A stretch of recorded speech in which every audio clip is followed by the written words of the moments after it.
Hello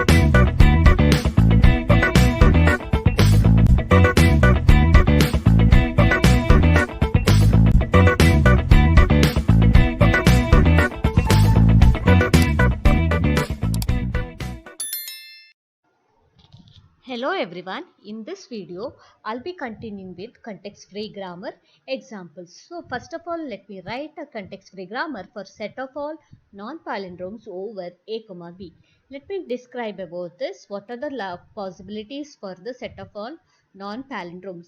So the strings can be of the form starting with a and ends with the b, or it can be ba. So if there is a, one there has to be b, and in between it can be a combination of a and b. We don't have any problem, but this is must. This portion is must. So that's why I'll write I'll use a new non-terminal for that, which will call me b and b. If there is b starting, then there has to be a, and then what is b? As I told, in between there can be something like this. There can be a combination of a and b. Or if I start with b and a, there can be combination of a and b's. So how do we get that? Combination of a's and b's, we can get it uh, our grammar like this: BAB, which is already done, or BB, or epsilon. So now this is not the case. Sometimes it can happen that the starting can be in the format of the palindrome, and then it goes to a type called non-palindrome. So this is strictly non-palindrome type, but it may happen that your starting character can be in the palindrome type, something like this. If this is in the palindrome, in between it can be in the format of non-palindrome. So that means you can start with palindrome, then you can go to the non-palindrome type. The non-palindrome type starting character has to be a. So this is how you can go further. So let's see the complete context free grammar for that, and try to write a quadruple for this. So now, as I told, there can be starting palindrome type BAA, BB, and later you can go to a non-palindrome type with this character. So this need to be done, this need to be processed. So these terminal A and B need to be processed, okay, so that to make it as so that we can identify the non-palindromes. Next, WWR, such that W belongs to A comma B star. What's the meaning of that? If there is A, there has to be A. If there is B in the string, there has to be corresponding B. If there is A, B, there has to be corresponding B. So for every B, there has to be B. Every A, there has to be corresponding A. So now how to write a grammar for every A. Every A, there has to be B. Every B, there has to be B. So A, B, B. So this need to be called repeatedly, and S has to vanish at some point of time. Next, we'll try to write a grammar for context free grammar for 0 to the power m, 1 to the power m, 2 to the power n, such that m comma n greater than equal to 1. So you can observe that there are two kinds of language in this. One is with the power m and one is with the power 2, power n. One is with the power m and one more is with the power 2. So these two are dependent. 0 and 1 are dependent, whereas 2 is not. So that's why let us use different terminal for these two. So this can be represented as A and this can be represented as B. And later you can, and you know that A can be in the form of 0 to the power m, 1 to the power n. For this kind, we have already constructed a context free grammar. Okay, for every 0 there has to be 1. So this is repeatedly you can get a 2. But remember, m and n, the smallest string in the power 1. In the power 1. So that we need to remember. So let us see the grammar. S equal to S gives AB, as I told.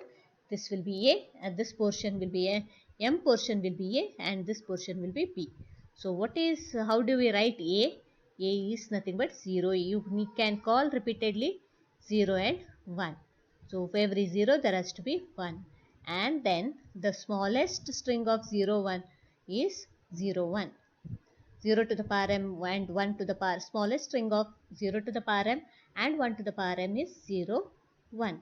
Next, what is 2? How do we call repeatedly 2? So 2b or 2, or because 2 is the smallest string of 2 to the power n, because n has to be greater than equal to 1. Next, 0 to the power I, 1 to the power j, 2 to the power k. Next, this will be equal to where I comma j greater than equal to 0. So this is equal to 0 to the power I, 1 to the power j, 2 to the power k is represented as 2 to the power I plus j. Next, this can be represented as 0 to the power I, 1 to the power j, 2 to the power I and 2 to the power j. Now, what we can interchange. So 0 to the power I, 1 to the power j, what's the necessity of doing that?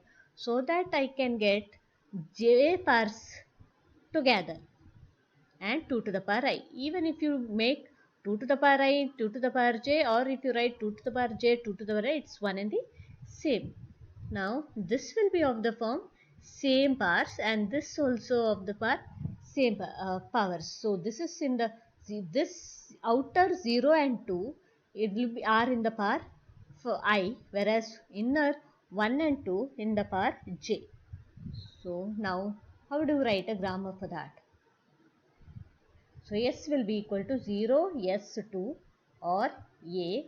What is A? A will be 1 A2. So you keep calling 1 2 many times, and as the smallest string will have the power 0, so that's why it should vanish. That's why A has to go epsilon. Okay. Next, coming to A to the power n, B to the power n, C to the power k, where n plus 2m is equal to k. Now again, let me take L equal to A to the power n, B to the power m, C to the power k. A to the power n, B to the power m, C to the power k can be represented as n plus 2m. So this will be equal to A to the power n, B to the power m, C to the power 2m, C to the power 2n. I have interchanged. So here you can see for every B there has to be 2C, and here for every A there has to be C. So how do you write? Grammar goes like this. For outer AC, S is going to call A, S, C, or this portion we can write it as, take it as one more terminal. That's why SC is going to in turn call A. And what is A? A is in the form of, for every B there has to be 2C. This need to be called repeatedly, and then epsilon, because smallest power it can take is 0. So B to the power 0 will be epsilon. Similarly, we will write the context free grammar for L equal to W, A to the power n, B to the power n, W R. So here you can see W should be in the format of 0 and 1, combination of 0 and 1. This will be in the form of A and B. So now the grammar will be like this. So if there is A here, there has to be A here. If there is B here, there has to be B. So let us try to write for the outer portion. So S will give A is 0, S 0, sorry, W is in the form of 0 and 1, 0 S 0 and 1 S and 1 S 1, and to go inner, this will be called as A. So A. How? What about A non-terminal? A can be in the form of, for every A there has to be one B. So A B. So this is a non-terminal. Non-terminal, as I told earlier, it's like a function call. So smallest power of n is smallest power of A and B is 0. So that's why it can go epsilon. So similarly we can write a context-free grammar for this. So here you can observe that WWR is inside. So A to the power and B to the power need to be mentioned outside, and then this goes inside. So this will be A, this will be as usual. So let's call the outer portion with this. Here n has to be greater than 0. If so, it is S gives A, S, B or A. And what is A? A is nothing but in the form of where for every 0 there has to be corresponding 0. Every 1 there has to be corresponding 1, and this can be called recursively. And the smallest thing is for the WWR is epsilon, because A has to vanish at one point of time. So this is the change. And next comes to A to the power n, B to the power n minus 3, where n greater than equal to 3. Now the strings are in the format of, if there is the minimum length of n is 3. So the smallest string it can contain is, this is 3. So B will become 0. So A, and then if there is n is 4, if n is 4, then A is 4, B is 1. A is 4, B is 1. And if n is 5, so A is 5. You have to write A 5 times, and B will be 5 minus 3, 2. So twice. So now how to write a grammar for this? This is how it is going to continue. So you can see here the smallest string is A, 3 A's here, 3 A's here. So leaving 3 A's, the rest of the A and B are, number of A's and B's are same. That is, for every A there will be corresponding B. Every A there will be corresponding B. Every A there is corresponding B. So the grammar can be in the format of S gives 3 A and then A. That is, this is 3A and then A. What is about A? 3A and then A. For A is, for every A there has to be one B. Every A there has to be one B, and one point of time this non-terminal function call should vanish. Okay. So this is the context-free grammar. Let us see one more. L equal to A to the power n, B to the power n, C to the power j, such that n greater than equal to 0, I greater than equal to 1, union A to the power n, B to the power n, C to the power m, D to the power m, such that n comma m greater than equal to 0. Here you can see the language is of the union of the two languages. Union of two languages. So you know how to write this and you know how to write this. So that's why for the star symbol you need to have a or sign. That is, one should represent this language and another one should represent this language. So it should be starting something like this, S1 and S2, and later represent what is S1 and later represent what is S2. So let's see the grammar like this. S can give you S1 or S2. And what is S1? S1 you can see here, it is in the form of A to the power n, B to the power n, C to the power. So this portion is same and this is different. Okay.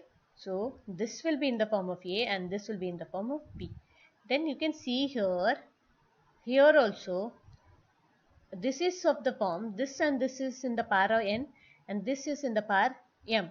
So already you have something in the power n, A to the power n, B to the power n, and n is greater than equal to 0. Here also n is greater than equal to 0. So no issues. This can also be written as A, whereas this will take one more terminal AC. So now S1, let's try to understand this. S1 will give you AB. What is A? A is, for every A there has to be correspond B, and one point of time A should vanish because n is less 0. Then here, whereas the C to the power I, any number of C, that's why B will give you any number of C, B, and the smallest string of C is I greater than equal to 1, that is 1C.